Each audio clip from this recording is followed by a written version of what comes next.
નમસ્તે વિદ્યાર્થી મિત્રો, નોલેજ ગાર્ડનમાં તમારું સ્વાગત છે। આજે આપણે હમણાં જે 8 ઓગસ્ટના જે પરીક્ષા આવવાની છે એકમ કસોટી વિજ્ઞાનની ધોરણ 10ની, એમાં પ્રકરણ 5 અને પ્રકરણ 9 પૂછાવાનો છે। તો સૌથી પહેલા આપણે એની બ્લુપ્રિન્ટ જોઈએ, પછી આ વિડીયોમાં હું તમને જેટલા પણ હેતુલક્ષી છે, વિકલ્પ, ખાલી જગ્યા, ખરા ખોટા, એક વાક્ય, એ જવાબ શીખે, મોસ્ટ આઈએમપી છે જે કાલે 8 તારીખે પૂછાઈ શકે એમ જ છે, એ બધા જવાબ શીખે મોકલું છું। અને 2 માર્ક્સના, 3 માર્ક્સના અને 4 માર્ક્સના મોસ્ટ આઈએમપી પ્રશ્નો પણ હું તમને દેખાડું છું। એના જવાબ તમે તમારી રીતે જ વાંચો, કારણ કે મને ખબર છે કે હું કદાચ વિડીયોમાં મોકલીશ એના જવાબ, તો એ જે વિદ્યાર્થીઓ છે એ વિડીયો કરતાં ચોપડીમાંથી વાંચીને પાકા વ્યવસ્થિત કરી શકશે। એટલે એ તો સમજાવવાના નથી, તો માત્ર આપણે પ્રશ્ન, આજનો વિડીયો જ મોસ્ટ આઈએમપી પ્રશ્ન માટેનો છે। તો સૌથી પહેલાં આપણે ઝડપથી એની બ્લુપ્રિન્ટ જોઈ લઈએ। તો 8મી ઓગસ્ટ 2024ની એકમ કસોટી વિજ્ઞાનની ધોરણ 10ની એ પેપર સ્ટાઇલ 25 માર્ક્સનો તમારો પેપર હશે, જેમાં પહેલો આવશે વિભાગ એ, જેના કુલ માર્ક્સ 7 હશે। એમાં પ્રશ્ન 1 એમાં હેતુલક્ષી પ્રશ્ન હશે, વિકલ્પ, એક વાક્ય, ખાલી જગ્યા, ખરા ખોટા વગેરે 3 માર્ક્સના એ હશે, એટલે કે 3 ગુણ હશે પ્રશ્ન 1 હેતુલક્ષીના। પછી પ્રશ્ન 1 બ, એની અંદર 2 માર્ક્સના 2 પ્રશ્ન હશે, એટલે કુલ 4 ગુણ હશે, એટલે 4 ને 3 7, એટલે વિભાગ એ 7 ગુણો હશે, 3 હેતુલક્ષી અને 2 પ્રશ્ન 2 માર્ક્સ વાળા।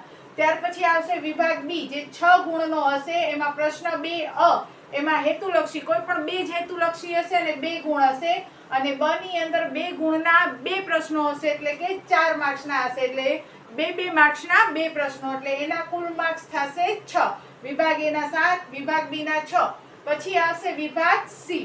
વિભાગ સી 4 ગુણનો હશે, એમાં પણ પ્રશ્ન નંબર 3 ના અ માં હેતુલક્ષી હશે, 1 જ માર્ક્સનો હશે, એમાં 3 માર્ક્સના, બી માં 2 માર્ક્સમાં અને સી માં 1 માર્ક્સનો જ હેતુલક્ષી હશે, વિકલ્પ, ખરો ખોટો કે એક વાક્ય કંઈ પણ। અને વિભાગ બ ની અંદર પ્રશ્ન 3 ના બ ની અંદર 3 ગુણનો એક જ પ્રશ્ન હશે, એટલે કે કુલ 3 ગુણ એમ મળી, અને વિભાગ સી ના 3 ને 1 4 ગુણ થશે। ત્યાર પછી આવશે વિભાગ ડી, 8 ગુણનો હશે, બરોબર। એની અંદર પ્રશ્ન 4 એમાં 2 ગુણના 2 પ્રશ્ન, એટલે કે કુલ 4, 2 માર્ક્સના 2 પ્રશ્ન, એટલે 4 માર્ક્સ, અને એક પ્રશ્ન 4 ગુણનો હશે, એના 4 માર્ક્સ, એટલે કે કુલ 8 ગુણ હશે। તો એવી રીતે આપણે જોઈએ તો આખા પેપરમાં આપણે કુલ હેતુલક્ષી કેટલા પૂછાશે, તો કુલ હેતુલક્ષી પૂછાશે આપણે 6 હેતુલક્ષી। કયા કયા 6 હેતુલક્ષીઓ પૂછાઈ શકે, તો 3 વિભાગ એ માં, 2 વિભાગ બી માં અને 1 વિભાગ સી માં, એટલે 6 હેતુલક્ષી પૂછાશે।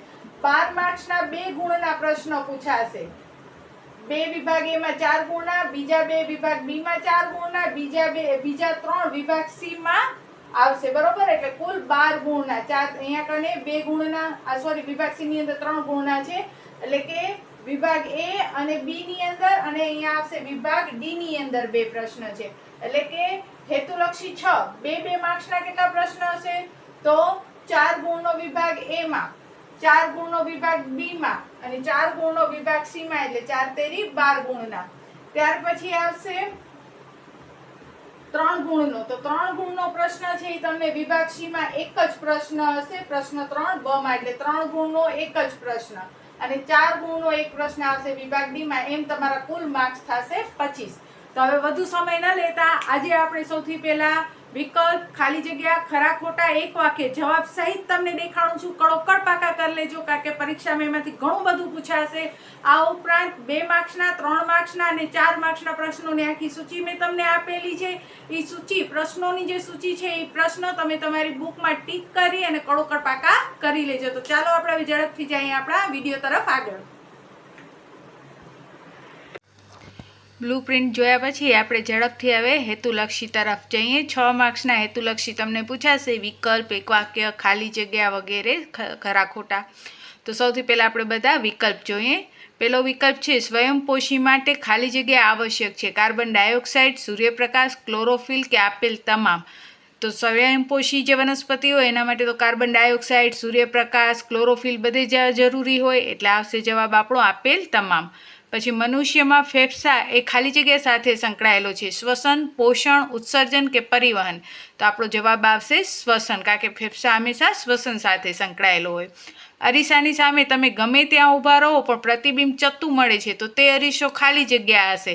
આમ તો સમતલ અરીસાની સામે ઊભી તો એ પ્રતિબિંબ ચત્તું જ મળે છે, પણ બહિર્ગોળ અરીસાની સામે પણ પ્રતિબિંબ હંમેશા ચત્તું મળે, એટલે આપણો જવાબ આવશે સમતલ અથવા બહિર્ગોળ. પછી પ્રકાશ પરાવર્તન માટે કયું વિધાન સાચું છે? આપાત કોણ અને પરાવર્તન કોણ બંને સરખા હોય, પરાવર્તન પ્રકાશ આપાત પ્રકાશ કરતાં તેજસ્વી હોય, કે પરાવર્તન થયા બાદ આપાત કિરણ જુદા જુદા ખૂણે વિતરણ પામે, કે આપેલ તમામ? તો આપણો સાચો જવાબ આવશે પ્રકાશ પરાવર્તન માટે આપાત કોણ ને પરાવર્તન કોણ હંમેશા સરખા હોય છે. પછી એક વિદ્યાર્થી અભ્યાસ કરે છે કે અંતર્ગોળ અરીસા વડે રચાતું પ્રતિબિંબ હંમેશા વાસ્તવિક અને ઉલટું મળે છે. તો આ માટે કયું કિરણ જવાબદાર હોઈ શકે? તો વાસ્તવિક અને ઉલટું મળે છે એના માટે હંમેશા પરાવર્તિત કિરણ એકબીજામાં છેદાતા હોવા જોઈએ, તો જ વાસ્તવિક પ્રતિબિંબ મળે. એટલે સાચો વિકલ્પ આવશે, સાચો જવાબ આવશે પરાવર્તિત કિરણ એકબીજાને છેદે છે. પછી એક વિદ્યાર્થી અંતર્ગોળ અરીસા વડે રચાતા પ્રતિબિંબની કેન્દ્ર લંબાઈ 10 સેમી લીધી અને વસ્તુનું અંતર 15 સેમી છે, તો પ્રતિબિંબ ક્યાં રચાશે? અરીસાની પાછળ 6 સેમી, અરીસાની પાછળ 30 સેમી, અરીસાની સામે 30 સેમી, કે અરીસાની સામે 6 સેમી? તો સાચો જવાબ આવશે અરીસાની પાછળ 30 સેમીએ. પછી અહીંયા કને તમે જોશો તો આકૃતિ આપેલી છે. આ આકૃતિમાં તમે જોશો તો આ જે છે એ આપાત કિરણ છે. અહીંયાથી શું થયો? પરાવર્તન. પરાવર્તન એ હંમેશા એફમાંથી જ થશે. અને બીજો આપાત કિરણ આપણને આ આપી દીધો છે, એનો પરાવર્તન પણ મેં તમને અહીંયા આછી લાઈનથી દેખાડ્યું છે. બંને લાઈન ક્યાં છેદે છે? સી અને એફની વચમાં. એટલે આપણને પ્રતિબિંબ ક્યાં મળશે? સી અને એફની વચ્ચે. આપણો પ્રશ્ન છે કે આપેલ આકૃતિમાં પ્રકાશના કિરણો પરાવર્તન બાદ કયા સ્થાને પ્રતિબિંબ રચશે? તો સી અને એફની વચ્ચે. પછી છે નાના આંતરડાની દિવાલ ખોરાકના તરંગવત સંકોચન અને વિસ્તરણની ઘટનાને શું કહેવાય? નાના આંતરડાની દિવાલ જ્યારે ખોરાકનું તરંગવત સંકોચન અને વિસ્તરણ કરી એને નીચે તરફ ધકેલે છે તો એ ઘટનાને શું કહેશું? તો એ ઘટનાને કહેવાય અભિશોષણ. એના પછીનું પ્રશ્ન છે લસિકાનું મુખ્ય કાર્ય. આરબીસીને લસિકા ગાંઠમાં ધકેલવું, મગજને ઓક્સિજનનો પુરવઠો પૂરો પાડવો, બાહ્ય અવકાશમાંથી વધારાનું પ્રવાહ ખેંચી લાવવું, કે ફેફસામાં કાર્બન ડાયોક્સાઇડનું વહન કરવું? તો આપણા લસિકાનું કાર્ય થશે બાહ્ય કોષીય અવકાશમાંથી વધારાનું પ્રવાહી ખેંચી લાવવું. એના પછી છે વાયુરંધ્રની રચના ખાલી જગ્યા કોષ દ્વારા થાય છે, તો જવાબ આવશે રક્ષક કોષ દ્વારા. પછી છે મુખમાં એમાઇલેજ ઉત્સેચકોનો સ્ત્રાવ ખાલી જગ્યા દ્વારા થાય છે, જઠર કે લાળ ગ્રંથિ કે ફેફસા? તો એમાઇલેજ, મુખની અંદર એમાઇલેજ લાળ ગ્રંથિ દ્વારા થાય, એટલે સાચો જવાબ આવશે આપણો લાળ ગ્રંથિ. ત્યારબાદ જોશું આપણે ખાલી જગ્યા. ગ્લુકોઝના અણુનું વિઘટન થઈ ઉર્જા મુક્ત થવાની ક્રિયાને ખાલી જગ્યા કહેવાય, તો જવાબ આવશે શ્વસન. યકૃતમાંથી નીકળતા પિત્તરસને પાચન માર્ગના કયા અંગ દ્વારા ગ્રહણ કરવામાં આવે છે? તો પિત્તરસને જઠર અંગ દ્વારા ગ્રહણ કરવામાં આવે છે. પછી સમતલ અરીસાની મોટવણી, તો હંમેશા મોટવણી ઘન 1 હોય, એટલે કે +1, બરોબર. પછી ખાલી જગ્યા અરીસા વડે ફક્ત આભાસી પ્રતિબિંબ મળે, તો બહિર્ગોળ અરીસા વડે ફક્ત આભાસી પ્રતિબિંબ મળે છે. પાચન માર્ગમાં ખોરાક સાથે ભળતો પ્રથમ ઉત્સેચક, તો સૌથી પહેલાં મુખમાં જ ઉત્સેચક હોય છે આપણી લાળરસની અંદર, એમાઇલેજ. એટલે સૌથી પહેલો ઉત્સેચક કયો ભરે છે? એમાઇલેજ. પછી શુદ્ધિકારક લેન્સનો પાવર ઘન હોય તો તે લેન્સ ખાલી જગ્યા હોય. શુદ્ધિકારક લેન્સનો પાવર જો ઘન હોય તો તે લેન્સ હંમેશા બહિર્ગોળ લેન્સ જ હોય. પછી ધમનીઓ રુધિરને હૃદયમાંથી શરીરના વિવિધ અંગો તરફ લઈ જાય છે, તો એ ધમનીની દિવાલ કેવી હોય? તો જાડી અને સ્થિતિસ્થાપક. વનસ્પતિમાં પ્રકાશ ઉર્જાનું રાસાયણિક ઉર્જામાં રૂપાંતર થવાની ઘટનાને શું કહેવાય? તો પ્રકાશ સંશ્લેષણ. હૃદયના સંકોચન દરમિયાન રુધિરનું તે જ માર્ગે પાછું વહન ન થાય એના માટે કયું? આપણા હૃદયની અંદર જે રુધિરનું વહન થાય છે, હૃદયમાં એકવાર લોહી જાય, રક્ત જાય, એના પછી રક્ત છે એ હૃદયમાં પાછું ના આવે, પાછું વહન ન થાય એના માટે હૃદયની અંદર વાલ્વ હોય છે. પછી ખાલી જગ્યાની હાજરી જાણવા માટે આયોડિનના દ્રાવણનો ઉપયોગ થાય, તો સ્ટાર્ચની હાજરી જાણવા. ખાલી જગ્યા વાયુની હાજરીમાં ચૂનાનું તાજું પાણી દૂધિયું બને, તો કાર્બન ડાયોક્સાઇડ. પછી એક વાક્યના જવાબ જોઈએ. માનવીના ગળામાં ગ્રીવા કે અન્નળીના પ્રદેશ કાસ્થીની વલયમય રચના શા માટે હોય છે? આપણા ગળું જે છે એની અંદર જે અન્નળી છે, જે મેં માનવ પાચન સમજાવ્યું તો એમાં પણ કીધું હતું કે આપણી અન્નળી છે એ કાસ્થીના વલયમય રચના અર્ધવર્તુળાકારની રચનાથી રક્ષાયેલી હોય છે, જેથી કરી અને એમાંથી જ્યારે હવા પસાર થાય છે, શ્વાસવાયુ પસાર થાય છે ત્યારે એ પસાર થવાનો માર્ગ રૂંધાઈ ન જાય તે માટે માનવીના ગળામાં ગ્રીવામાં અન્નળીના પ્રદેશમાં કાસ્થીની વલયમય રચના હોય છે. પછી રુધિરમાં કાર્બન ડાયોક્સાઇડનું વહન કેવી રીતે થાય છે? લોહી દ્વારા કેવી રીતે કાર્બન ડાયોક્સાઇડ વહે છે? તો કાર્બન ડાયોક્સાઇડ સૌથી વધુ પાણીમાં દ્રાવ્ય હોય છે, એટલે રુધિરમાં તે દ્રાવ્ય અવસ્થામાં જ વહન પામે છે. પછી છે -2.0 ડાયોપ્ટર પાવર ધરાવતા લેન્સની કેન્દ્ર લંબાઈ શોધો. તો કેન્દ્ર લંબાઈ શોધવા માટેનું સૂત્ર છે, અહીંયા આર લખાણું છે પણ આવશે P બરાબર 1/f. એટલે -2.0 આપણો પાવર જે છે એ -2.0 છે, એટલે 2.0 બરાબર 1/f. એટલે f બરાબર 2.0 જે છે એ માઇનસમાં છે બરાબરની ઓલી સાઈડ અને આ સાઈડ લઈ આવતો ભાગાકારમાં આવે એટલે -1/2 એટલે 0.50 મીટર. એને સેમીમાં ફેરવો તો ગુણ્યા 100 એટલે કેન્દ્ર લંબાઈ આવશે 50 સેમી. શરૂઆતમાં જે r બરાબર 1/f છે એમાં p બરાબર 1/f આવશે. ત્યાર પછી છે લેન્સનો સૂત્ર. તો લેન્સનો સૂત્ર આવે 1/v - 1/u બરાબર 1/f. ત્યાર પછી લેન્સનો સૂત્ર તો 1/v - 1/u બરાબર 1/f. આને બદલે જો અરીસાનો પૂછે તો 1/u વત્તા 1/v બરાબર 1/f આવે. પછી તમારા દૈનિક જીવનમાં લેન્સનો ઉપયોગ ક્યાં કરો છો તમે? તો મેગ્નિફાઇંગ લેન્સ તરીકે આપણે એનો ઉપયોગ કરીએ છીએ. મૂત્રપિંડના ગાળણના એકમનું નામ? તો મૂત્રપિંડ નલિકા. વાહનના સાઇડ મિરર તરીકે શેનો ઉપયોગ થાય? તો બહિર્ગોળ અરીસાનો. વાહિપુલ એટલે શું? તો વાહક પેશીધારી વનસ્પતિના દેહમાં આપેલા પેશીઓના એકમ. આપણી જે વનસ્પતિ હોય એ વનસ્પતિમાં જે વાહક પેશીઓ છે એ વાહક પેશીઓના એકમને આપણે શું કહીએ છીએ? વાહિપુલ. યીસ્ટના કોષરસમાં પાયરુવેટ, ઇથેનોલ અને કાર્બન ડાયોક્સાઇડમાં રૂપાંતર થાય તો એ ક્રિયા કઈ કહેવાય? તો અજારક શ્વસન. મનુષ્યનું સરેરાશ શ્વાસ દર પ્રતિ મિનિટે કેટલો હોય? તો આપણે 1 મિનિટમાં 12 થી 16 વખત શ્વાસ લેતા હોઈએ છીએ, એટલે એનું પ્રતિ મિનિટ આવશે 12 થી 16 પ્રતિ મિનિટ. પછી અંતર્ગોળ અરીસાની કેન્દ્ર લંબાઈ તો હંમેશા ઋણ હોય છે. પ્રકાશની મદદથી વસ્તુ કેવી રીતે દેખાય? તો પરાવર્તિત પ્રકાશ આપણી આંખમાં ગ્રહણ થાય ત્યારે જ આપણે વસ્તુ દેખાય. જ્યાં સુધી પરાવર્તિત જે વસ્તુ ઉપર પ્રકાશ પડ્યો છે એ વસ્તુ ઉપર પ્રકાશ આપાત થઈ પરાવર્તન થઈને આપણી આંખમાં ના આવે ત્યાં સુધી આપણી સંવેદના થાય નહીં. એટલે પરાવર્તિત પ્રકાશ આપણી આંખમાં ગ્રહણ થાય ત્યારે. પછી પાણી, સરસવ તેલ, ગ્લિસરીન, કેરોસીન, આમાંથી સૌથી વધુ વક્રીભવન શેમાં થાય? તો જવાબ આવશે કેરોસીનમાં. પછી ખોરાકમાં પાચનની શરૂઆત ક્યાંથી થાય? તો ખોરાકમાં પાચનની શરૂઆત તો આપણા મુખથી જ થઈ જાય એમાઇલેઝ નામના ઉત્સેચક દ્વારા. પછી છે કણાપ સૂત્રમાં પાયરુવેટનું વિઘટન થઈ કાર્બન ડાયોક્સાઇડ, પાણી અને ઉર્જા મુક્ત થાય છે. પ્રશ્ન છે ખાલી જગ્યામાં પાયરુવેટનું વિઘટન થઈ કાર્બન ડાયોક્સાઇડ, પાણી અને ઉર્જા મુક્ત થાય તો કણાપ સૂત્ર. પછી પ્રકાશનું વક્રીભવન એટલે શું? તો પ્રકાશ એક માધ્યમમાંથી બીજા માધ્યમમાં પસાર થતો હોય ત્યારે પ્રકાશનું કિરણ વાંકું વળી જાય તો આ ઘટનાને આપણે પ્રકાશનું વક્રીભવન કહીએ છીએ.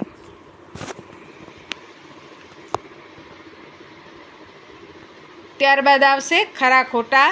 ધમનીમાં વાલ્વ હોય છે તો વાલ્વ ક્યાં હોય? હૃદયમાં હોય, એટલે આ વિધાન ખોટું. માંસાહારી પ્રાણીમાં નાનું આંતરડું ટૂંકું હોય છે તો આ વિધાન સાચું, કારણ કે માંસાહારી પ્રાણીને સેલ્યુલોઝનું પાચન નથી કરવું હોતું એટલે એનું આંતરડું નાનું હોય. ઘાસ ખાનારા પ્રાણીમાં મોટું હોય. ઉભયજીવી પ્રાણી ત્રિકોટીય હૃદય ધરાવે છે તો આ વિધાન પણ સાચું. પછી ટોર્ચના પ્રકાશ સ્ત્રોતને અંતર્ગોળ અરીસાના મુખ્ય કેન્દ્ર ઉપર રાખવામાં આવે છે ત્યારે તેમાંથી નીકળતા સમાંતર કિરણો આપાત થઈ અને શક્તિશાળી સમાંતર કિરણ બીમ બને છે તો આ વિધાન ખોટું.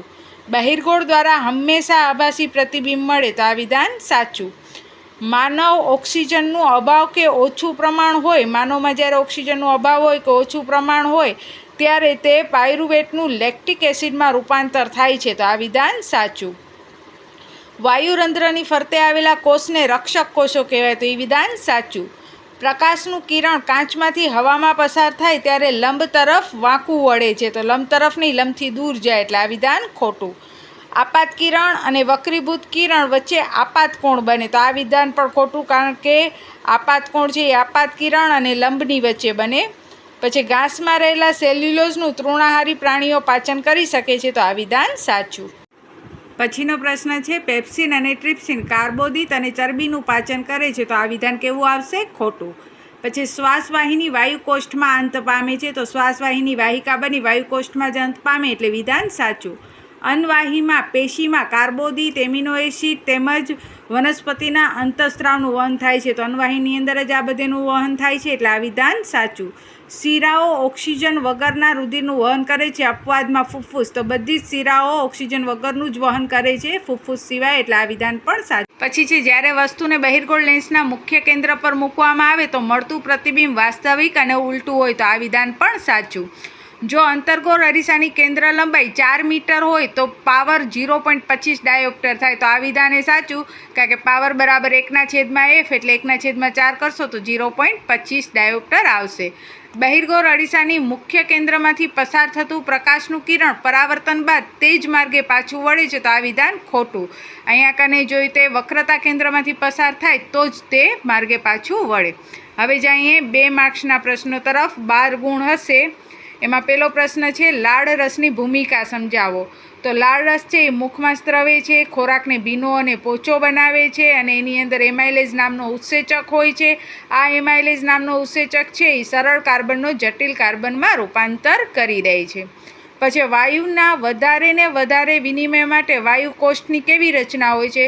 તો વાયુના વધારે ને વધારે વિનિમય માટે આપણો જે વાયુકોષ્ઠ હોય છે એ ફુગ્ગા જેવા આકારનો હોય છે, અને તે આપણી જે શ્વાસનળી હોય છે, શ્વાસનળીના અંતે આવેલો હોય છે, અને તેની આજુબાજુ અસંખ્ય રક્તવાહિનીઓ વીંટળાયેલી હોય છે, અને એનો વિસ્તાર વધારે છે. એને લીધે વાયુકોષ્ઠ છે વધુ ને વધુ ઓક્સિજન અને કાર્બન ડાયોક્સાઇડનું પ્રસરણ કરી શકે.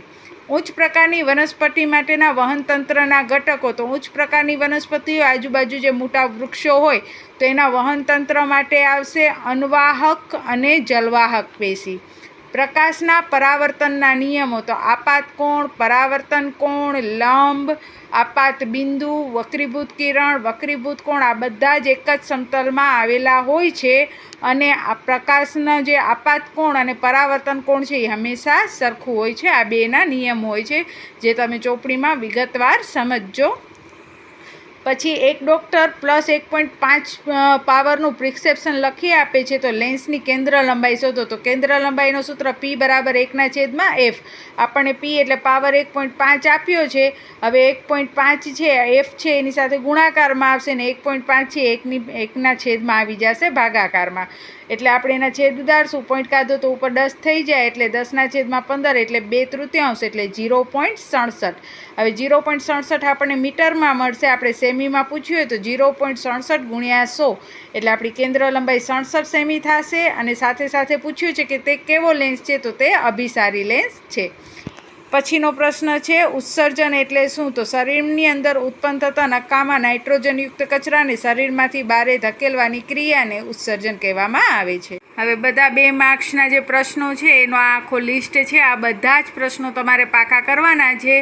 ધમની અને શીરાનો તફાવત, પ્રકાશ પરાવર્તન એટલે શું, ગોલી અરીસાના પ્રકાર, વક્રીભૂત કોણ એટલે શું તેના નિયમ, હવામાં ગતિ કરતો પ્રકાશનું કિરણ પાણીમાં લંબ તરફ વાંકું વળશે કે નહીં, અને વળે તો શા માટે, સમતલ અરીસાની મોટવણી +1 કેમ હોય છે એ સાઈડમાં મેં સમજાવ્યો છે કે મોટવણી એટલે h'/h પ્રતિબિંબની ઊંચાઈ છેદમાં વસ્તુની ઊંચાઈ બરાબર -v/u, પણ v અને -u પણ સરખા, h' + h પણ સરખા, એટલે છેદ ઉદય તો જવાબ 1. એટલે હંમેશા સમતલ અરીસાની મોટવણી 1 હોય છે.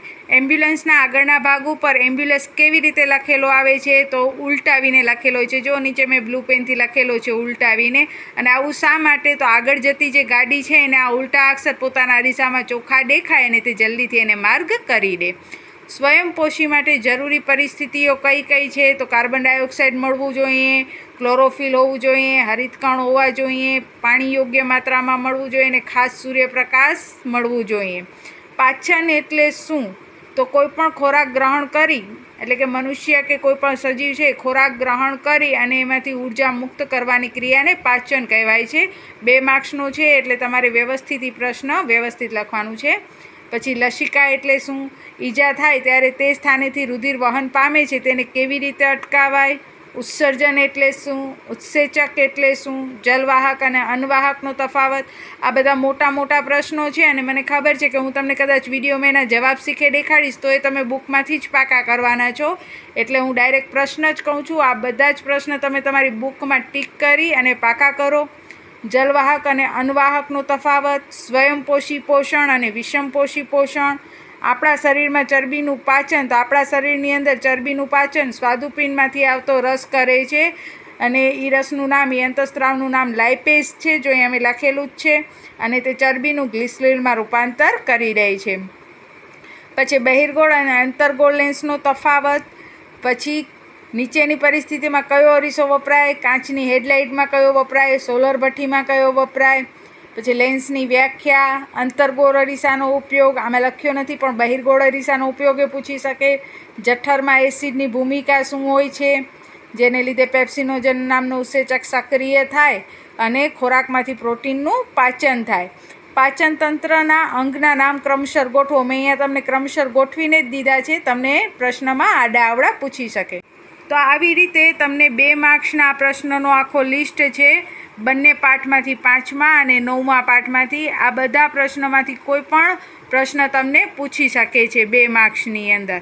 12 માર્ક્સની આની વેલ્યુ છે એટલે 6 પ્રશ્ન તમને આમાંથી પૂછાઈ શકે છે, તફાવત ને એ બધા. પછી 3 ગુણના જે પ્રશ્ન છે એમાંથી એક જ પ્રશ્ન હશે, એટલે કે આખા 25 માર્ક્સના પેપરમાં 3 માર્ક્સની એની વેલ્યુ હશે ને એક જ પ્રશ્ન પૂછશે. નાના આંતરડાની સમજૂતી આપો, અથવા ભિન્ન સજીવમાં ગ્લુકોઝના ઓક્સિડેશનથી ઉર્જા પ્રાપ્ત કરવાના વિવિધ પરિપથ. આ પરિપથમાં જારક અજારક શ્વસનનો જે ચાર્ટવાળી આકૃતિ છે એ દોરવાની હશે. પછી 15 સેમી કેન્દ્ર લંબાઈના અંતર્ગોળ અરીસાના ઉપયોગથી વસ્તુનું ચત્તુ પ્રતિબિંબ મેળવી તેનો વિસ્તાર, પ્રતિબિંબનું પ્રકાર, વસ્તુ કરતાં તે નાનું છે કે મોટું એ આકૃતિ સહિત સમજાવવાનું. અંતર્ગોળ અરીસાની ઘણી બધી આકૃતિઓ આપી છે, એમાંથી આવી કોઈ એક આકૃતિ તમને 3 માર્ક્સમાં 100% પૂછી શકે છે. પછી ગોલી અરીસા વડે થતા પરાવર્તનની સંજ્ઞા પદ્ધતિ. પરાવર્તનની સંજ્ઞા પદ્ધતિમાં ગોલી અરીસામાં જે અંતર છે ઉપર તરફ જાય તો પ્લસ હોય, નીચે તરફ આવે તો માઇનસ હોય, ડાબી બાજુ જાય તો પ્લસ, જમણી બાજુ આવે તો માઇનસ. એ આખી સંજ્ઞા પદ્ધતિ, કેને F કહેવાય, કેને P કહેવાય, કેને R કહેવાય, એ બધું લખવાનું હશે. પછી અમીબામાં પોષણ પદ્ધતિ, મનુષ્યના કોઈ પણ 2 પાચન અંગ વિશેની માહિતી. તો આ બધા પ્રશ્નો જે છે એ 3 માર્ક્સની વેલ્યુ ધરાવે છે, જે તમને કાલના પેપરમાં હોઈ શકે છે. પછી 4 ગુણનો એક જ પ્રશ્ન હશે, એટલે કે આપણા 25 માર્ક્સના પેપરમાં 4 ગુણના પ્રશ્નની વેલ્યુ 4 ગુણ જેટલી જ હશે, જેમાં મનુષ્યનું ઉત્સર્જન તંત્ર આકૃતિ સહિત દોરવાનું હશે. પછી હૃદયની રચના આકૃતિ સહિત, મનુષ્યમાં પાચન આખું સમજાવવાનું હશે, મનુષ્યમાં શ્વસન, કાચના લંબઘનના ચોસલા વડે થતું વક્રીભવન અથવા એને લેટરલ શિફ્ટ પણ કહેવાય છે, અને બહિર્ગોળ લેન્સના અનંત અંતરે મૂકેલી વસ્તુનું પ્રતિબિંબ આકૃતિ સહિત સમજાવવાનું હશે. તો આ 4 માર્ક્સના પ્રશ્ન છે. આ બધા જ પ્રશ્નો જે છે એ મોસ્ટ આઈએમપી પ્રશ્ન છે, જે કાલના 25 માર્ક્સમાં પૂછાઈ શકે એ છે. તો બને તો આજના વિડીયોમાં જે મેં પ્રશ્નો એ 2 માર્ક્સના, 3 માર્ક્સના, 4 માર્ક્સના, 1 માર્ક્સના પ્રશ્નો, વિકલ્પ, ખાલી જગ્યા, ખરા ખોટા કર્યા છે, એ તમે કડોકડ પાકા કરીને જાશો તો કાલના પેપરમાં તમને 25માંથી 25 ગુણ આવે એની સંભાવના 1 થઈ જશે. બરાબર? તો ચાલો બસ આજે આટલું જ. બધાને બેસ્ટ ઓફ લક. ખૂબ જ સરસ લખી આવજો. જય હિન્દ, જય ભારત. સૌ ભણે, સૌ આગળ વધે.